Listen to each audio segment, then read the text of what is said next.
Hi, everyone, and welcome back to Social Currency.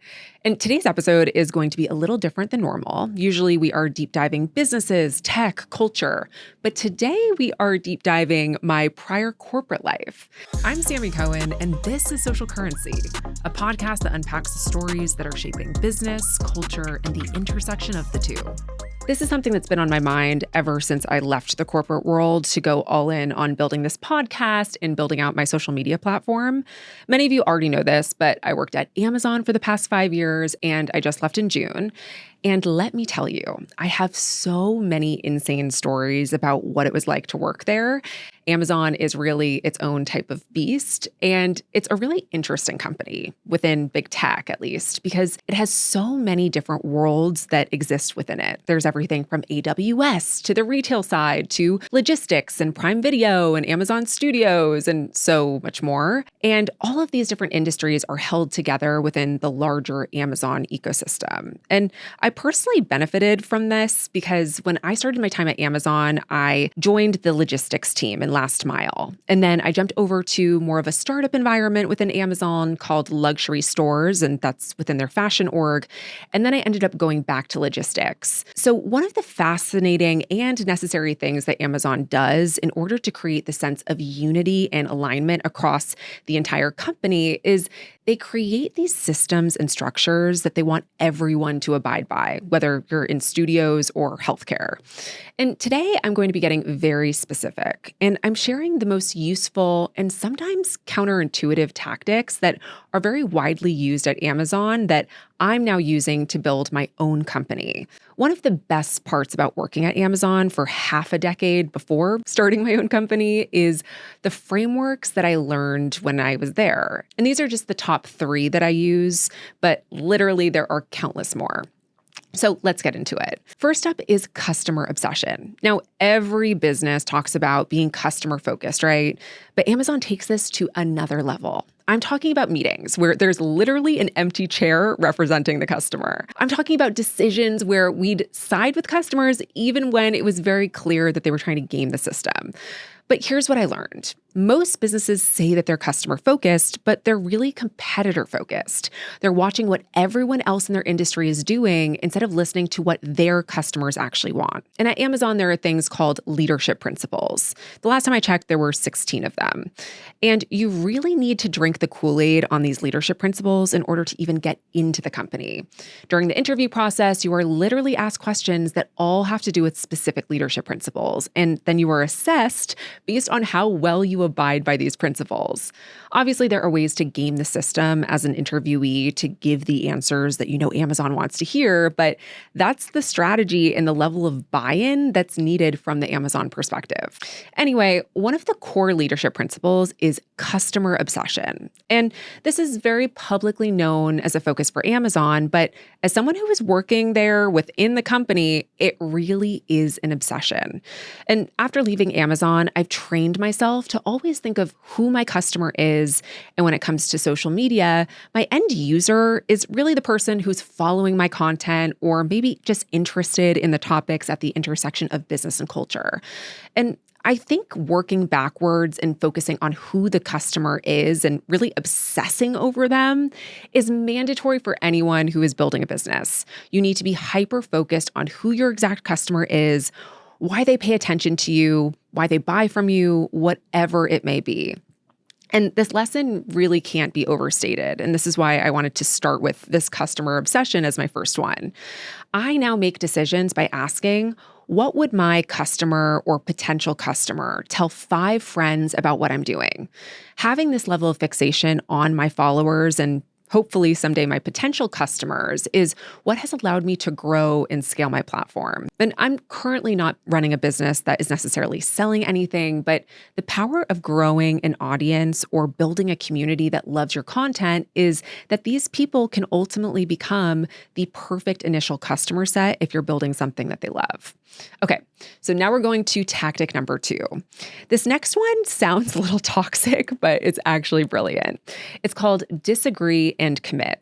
And this is yet another Amazon leadership principle. At Amazon, you're expected to argue.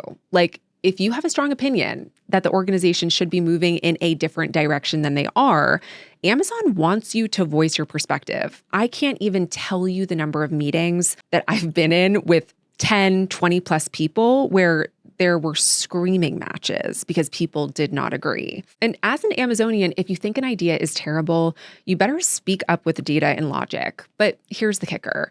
Once a decision is made, you execute it like it was your idea all along.